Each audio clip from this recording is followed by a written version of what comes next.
హల్లెలూయా. Good morning. తెల్లవారిందండి, మేల్కొన్నారా? మీరు ఎప్పుడు వింటున్నా, ఎక్కడి నుంచి వింటున్నా, ఏ సమయాల్లో వింటున్నా దేవుని వాక్యం మీతో ఖచ్చితంగా స్పష్టంగా మాట్లాడుతుంది.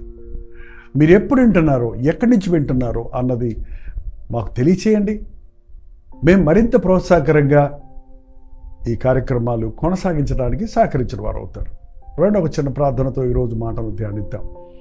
పరిశుద్ధుడా, నీకు వందనములయ్యా. నీ మాటలు బుద్ధి చెప్పుటకు, తప్పుదిద్దుటకు, శిక్షించుటకు యోగ్యముగా ఉన్నవని పరిశుద్ధాత్మని ప్రేరేపణతో వ్రాయబడిన ప్రతి లేఖనము మా హృదయాలను పరిశీలించుకున్నటకు మేలుకరంగా ఉందని గుర్తించి మీ మాటలను పరిశీలిస్తుండగా మా హృదయాలను సరిచేసుకుంటకు సహాయం చేయమని క్రీస్తు నామములో అడుగుచున్నాను తండ్రి. ఆమేన్. దేవుని స్తోత్రం. నిన్నటి దినాన యెరోబాము గురించి మనం హెచ్చరించబడ్డాం. దేవుడు ఎంతగా దీవించినా, ఎంతగా ఆశీర్వదించినా తన జీవితాన్ని నష్టపరుచుకున్నాడు, దేవుణ్ణి దుఃఖపరిచాడు, దేవుని చిత్తము, దేవుని ఇష్టంగా అతని ఇష్టాన్ని చేసుకున్నాడు. అతడు మరణించిన తర్వాత యెరోబాము కుమారుడైన నాదాబు యూదారాజైన ఆసా ఏలుబడిలో 2వ సంవత్సరమున ఇశ్రాయేలు వారిని ఏలన ఆరంభించి ఇశ్రాయేలీయుల వారిని 2 సంవత్సరాలు ఏలెను అని రాజులు మొదటి గ్రంథము 15వ అధ్యాయం 25వ వచనంలో చూస్తున్నాం. యెరోబాము చనిపోయిన తర్వాత అతనికి మిగిలిన ఒకే ఒక కుమారుడు నాదాబు. మరొక చిన్న కుమారుడు. అతను చేజేతులారా తన తప్పుల గురించిన ఆ బిడ్డ జబ్బు చేసినప్పుడు పశ్చాత్తాపడటానికి బదులు తాను రాజవుతానని ప్రవచించిన అహియా దగ్గరికి తాను వెళ్ళి తన తప్పును సరిచేసుకోవడానికి బదులు తన భార్యను పంపించి, అది మరొకటి వలె మారువేషంలో వెళ్ళి నా బిడ్డ కోసం ప్రార్థన చేయమని అడగటం, దేవుడు ముందుగానే ఆ విషయాన్ని తన ప్రవక్తకు బయలుపరిచి, యెరోబాము భార్య లోపలికి రా, కఠినమైన మాటలు నీకు చెప్పాల్సి ఉంది, నీకెన్నో అవకాశాలు ఇచ్చినా మీరు పశ్చాత్తాపడటం లేదు, నువ్వు ఇంటికి వెళ్ళేటప్పటికి నీ కుమారుడు చనిపోతాడు, అంతేకాదు యెరోబాము వంశాన్ని నేను లేకుండా చేస్తాను అన్న దేవుని మాట అక్షరాలను నెరవేరడానికి లాస్ట్ చాయిస్, చివరి అవకాశము నాదాబుకి దొరికిందండి. నాదాబు రాజు అయినప్పుడు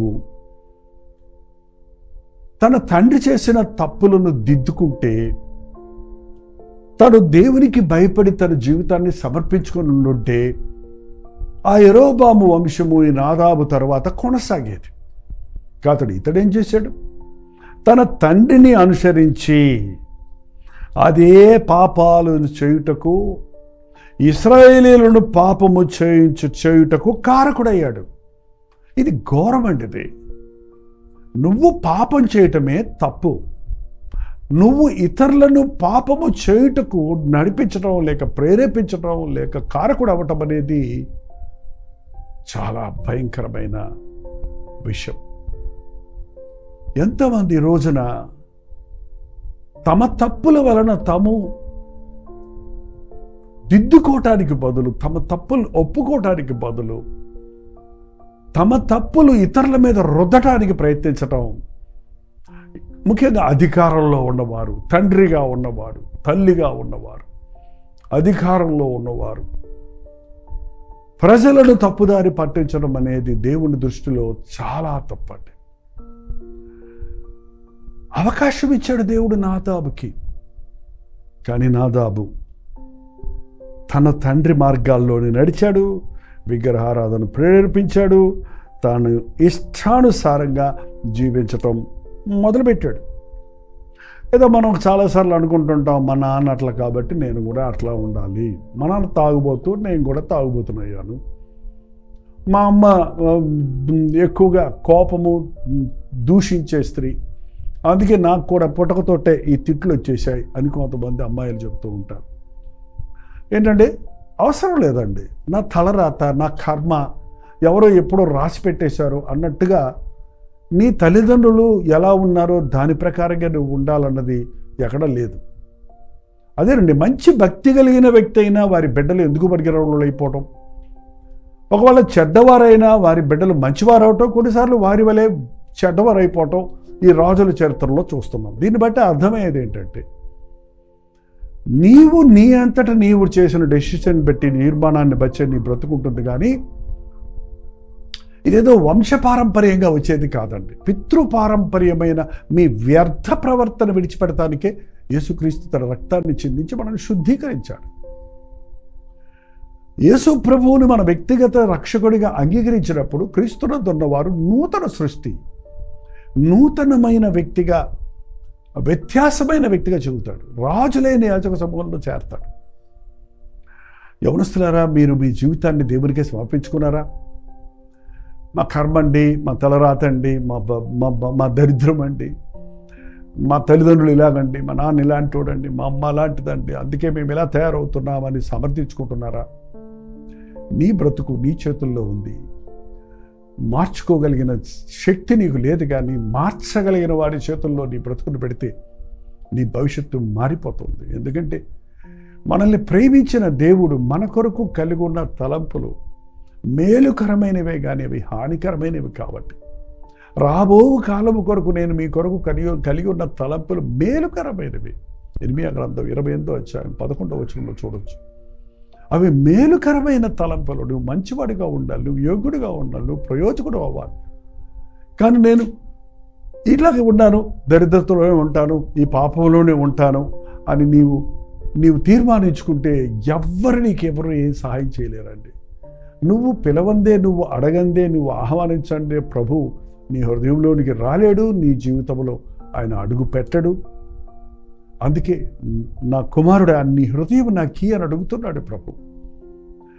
మీ జీవితంలో ఎన్నో బాధలు శ్రమలు అనుభవించున్నారేమో, మీ బ్రతుకులో ఎప్పుడూ మేలు చూడలేదేమో, ఇంకెంతే నా జీవితం అనుకోవాల్సిన అవసరం లేదండి. నీ దుఃఖదినములు సమాప్తమైనదని చెప్పగలిగిన, నీకు నూతన భవిష్యత్తును ఇవ్వగలిగిన, నీ కొరకు ప్రాణం ఇచ్చిన యేసు ప్రభువు ఉన్నాడన్నది మీరు జ్ఞాపకం చేసుకోండి. మన పాపములు మనము ఒప్పుకొని ఎడల నమ్మదగిన వాడు నీతిమంతుడు కనుక మన సకల దుర్నీతి నుండి మనల్ని పవిత్రులుగా చేస్తాడు.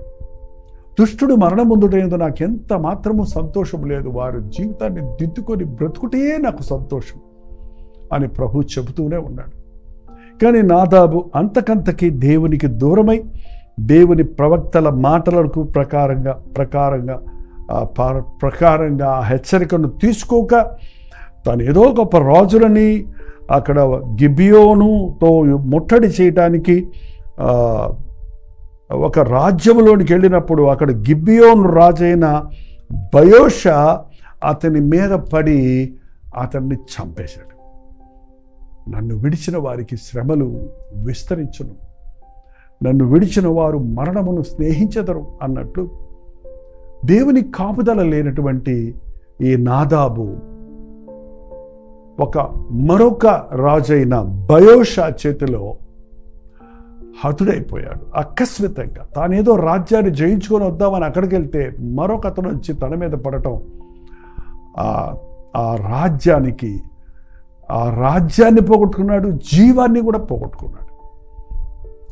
ఎంతమంది రోజున దేవుడిచ్చిన ఆశీర్వాదాలన్నీ పోగొట్టుకుంటున్నారు. ఆరోగ్యాన్ని, బలాన్ని, జ్ఞానాన్ని, అవకాశాలను, అధికారాన్ని, దేవుని ఇచ్చిన ప్రతి నీలో ఏమైనా మేలైంది ఏదైనా ఉంటే అది ప్రభు వల్ల కలిగింది, దేవుని వల్ల కలిగింది నమ్ముతున్నారా?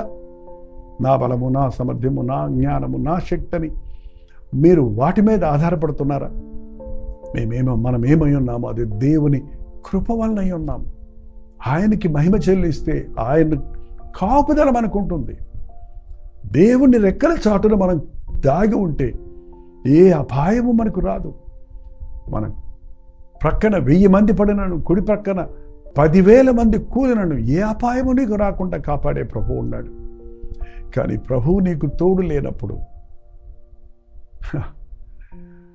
అలెగ్జాండర్ ద గ్రేట్ అంటారు, రాజ్యాలన్నీ జయించి నాకు ఇక జయించడానికి రాజ్యాలు లేవే అని దుఃఖించాడట. గజగజలాడించాడు ప్రపంచాన్ని. కానీ చివరికి ఎలాంటి మరణాన్ని పొందాడో తెలుసండి? ఒక దోమకాటు వలన ఆ వైరల్ ఫీవర్, ఆ రోజుల్లో మెడిసిన్స్ లేవు. ఆ జ్వరంతో గసగసలాడాడు. ఒక చిన్న దోమ ప్రపంచాన్ని గసగసలాడించిన అలెగ్జాండర్ని గసగసలాడించినట్లు విష జ్వరములతో చనిపోయినట్లుగా చూస్తున్నాం. దేవుణ్ణి కలిగిన వారికి సింహాలు కూడా దేవుడు నోరు మూయించేటట్టు ఉంటాడు. దేవుని కాపుదల లేని వారికి ఎంత సులభముగా వారి జీవితాలు నష్టపోతారన్నది చూడండి. అదే జరిగింది నాదాబు విషయంలో. ఈ నాదాబు తర్వాత యెరోబాము వంశం అంతటితో అంతమైపోయింది. ఆ తర్వాత బయోషా రాజయ్యాడు. అక్కడి నుంచి ముందుకు వెళ్తుంది. మన జీవితంలో ఒకటి నేర్చుకోవాలండి. దేవుని మాటను మనం వినకపోతే, దేవునిని దుఃఖపరిస్తే, దేవునికి రావలసిన మహిమను విగ్రహములకు ఇస్తే, దేవుని మహిమను దొంగిలించితే, ఇతరులు పాపములు చేయుటకు మనం కారణమైతే అంతకంటే ఘోరమైనది మరొకటి లేదండి. దేవుడు చెప్పినట్టుగా వారి వంశమును తుడిచివేశాడు. ఒకసారి చూడండి, రాజుల మొదటి గ్రంథము 14వ అధ్యాయం 10వ వచనంలో, కాబట్టి యెరోబాము సంతతి వారి మీదకి నేను కీడు రప్పించుచు ఇశ్రాయేలులో వారిని అల్పులు గాని గనులు గాని లేకుండా మగవారినందరినీ యెరోబాము వంశము నుండి నిర్మూలము చేసి పెంట అంతయు పోవునట్లుగా ఒకడు అవతలకు దాన్ని ఊడ్చివేసినట్లుగా యెరోబాము సంతతిలో శేషించిన వారిని నేను ఊడ్చివేయుదును. పెంట తుడిచేస్తాం, మళ్ళీ దాని వైపు కూడా చూడండి. దేవుడు మనల్ని ఎంతగా హెచ్చిస్తే, దేవుడిని దుఃఖపరిచినప్పుడు, దేవుని ఇచ్చిన అవకాశాలు దుర్వినియోగపరుచుకున్నప్పుడు దేవుని ఉగ్రత మన మీదకు వస్తుందండి. నీ పెంట బతుకు విడిచిపెట్టవా? పనికిమాలిన జీవితాన్ని విడిచిపెట్టవా? దేవునికి వేదన కలుగజేసే అపవిత్రమైన కార్యాలు విడిచిపెట్టవా? నీవు పరిశుద్ధుడిగా ఉండాలన్నది దేవుని ప్రణాళిక అయితే, నీ శరీరాన్ని కుప్పతొట్టిలాగా చెత్తతో నింపుకుంటున్నావు. నీ హృదయాన్ని పాడు చేసుకుంటున్నావు. ఎంతమంది ఈ రోజున మద్యముతో మత్తులై ఉన్నారండి, డ్రగ్స్కు అడిక్ట్ అయిపోయి ఉన్నారు. శరీరాన్ని వేశ్యలకు దగ్గరకు తీసుకొని వెళ్ళి వారి అవయవాలు, దేవుని కొరకు ఇచ్చిన అవయవాలను శరీరేచ్ఛల కొరకు ఉపయోగించుకుంటూ అపవిత్రమైన జీవితంలో అంతకంతకు తాము దుఃఖపరుచుకుంటున్నప్పుడు దేవుని ఉగ్రత రాదా? పాపం వల్ల వచ్చు జీతము మరణము. పాపం వల్ల కలిగే శ్రమలు నివారింపరేని శ్రమల పాలవుతారు. నీ సహాయకర్తనైన నాకు నీ విరోధివై నీకు నీవే హాని చేసుకుంటున్నావని చెప్పినట్లు ఇశ్రాయేలు, నీ సహాయకర్తను నేను, నేను సహాయం చేయడానికి వచ్చాను, నీకు మేలు చేయడానికి వచ్చానని ప్రభు చెప్తుంటే ఆయన్ని సిలువేసేస్తారేంటండి? ఆ యూదులు కదండి సిలువేశారు, నేనేమన్నానంటారేమో. అవును, ఈరోజు క్రీస్తును తృణీకరించే వారందరూ ఆయన ముఖాన్ని ఉమ్మివేసే వారిలో ఉన్నారు. ఆయనను ఎగతాళి చేసే వారందరూ ఆ రోజు ఆయనను కొర్రాలతో కొట్టిన ఆ రోమన్ సోల్జర్స్ వలె ఉన్నారు. ఆయన ప్రేమను తృణీకరించే వారందరూ ఆయనని తోసివేసిన వారు. నీ సహాయం చేయటానికి నేను వస్తే నువ్వు నన్ను హింసిస్తావేంటి? నీ సహాయకర్తను నేను. నీకు ప్రాణం పోయటానికి వస్తే డాక్టర్ని పట్టుకొని తన్నావనుకోండి, ఏమవుద్ది నీ బతుకు? నీకు సర్జరీ చేసి నిన్ను బతికించాలని నిన్ను ఎంతగానో ప్రేమించే వైద్యులు సహాయం చేయడానికి వస్తే ఏమొద్దని విరజిమ్ముకుంటే చావుకు నువ్వు గురికావా? అలాగే ఈ రోజున దేవుని సహాయం వద్దని నీకు నీవే హానికరముగా పాపం చేసుకుంటున్నారు.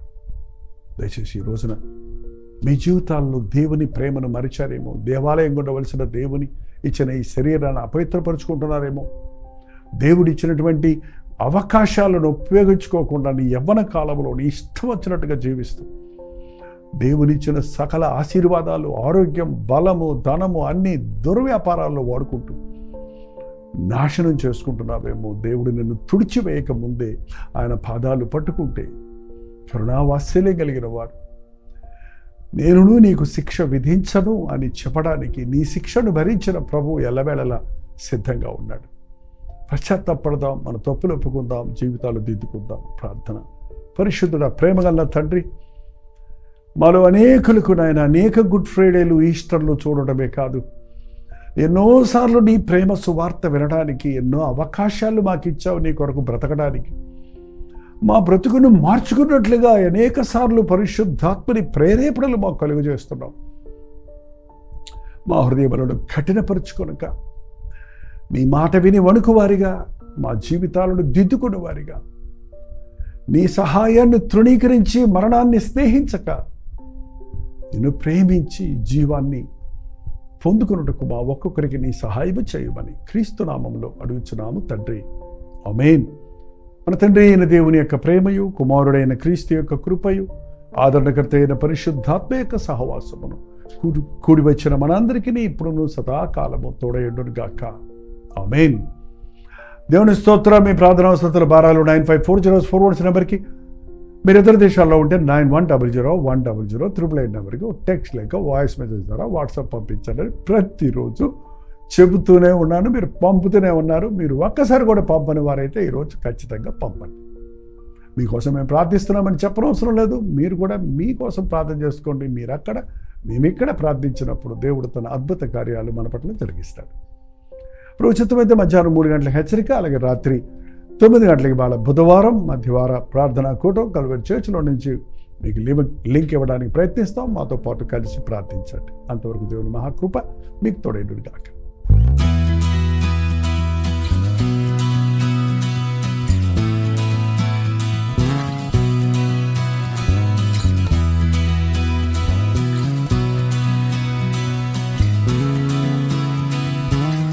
హల్లెలూయా. ముంబై పరిసర ప్రాంతాల్లో ఉన్న వారికి శుభవార్త. ప్రభు చిత్తమైతే మే 1వ తారీఖు ఒక ప్రత్యేకమైన గెట్ టుగెదర్ మీటింగ్ను మీ కొరకు ఏర్పాటు చేస్తున్నాం. కేవలం సాయంత్రం 6 గంటల నుంచి 10 గంటల వరకు జరిగే ఈ ఒక్క మీటింగ్కి ఖచ్చితంగా మీరు హాజరవుతారని, ముఖాముఖిగా మిమ్మల్ని చూడడానికి, వ్యక్తిగతంగా మీకు ప్రార్థించడానికి, దేవుడిచ్చిన సందేశాన్ని మీకు అందించడానికి చెన్నై నుంచి మేము ముంబై వస్తున్నాం. రండి, ఈ గెట్ టుగెదర్ మీటింగ్లో పాల్గొని దైవాశీస్సులు పొందండి. చిరునామా గమనించండి. Morning star English school, సయాన్, Dharavi, Mumbai. ఇంకా విషయమై మీకు వివరాలు కావాలంటే 8939393939 నెంబర్ మీరు కాల్ చేయండి, లేక వాట్సాప్ మెసేజ్ పెట్టండి. లింక్ మీకు పంపిస్తాం. రండి, మీ స్నేహితులతో, బంధువులతో రండి. ప్రత్యేకంగా ప్రార్థిద్దాం. ప్రభు సన్నిధిలో మన వ్యక్తిగత భారముల కొరకు, అనేకుల కొరకు విజ్ఞాపన చేద్దాం. దేవుని వాక్యాన్ని ధ్యానిద్దాం. పాల్గొనండి, దైవాశీర్వాదాలు పొందండి. తప్పకొస్తారు కదా.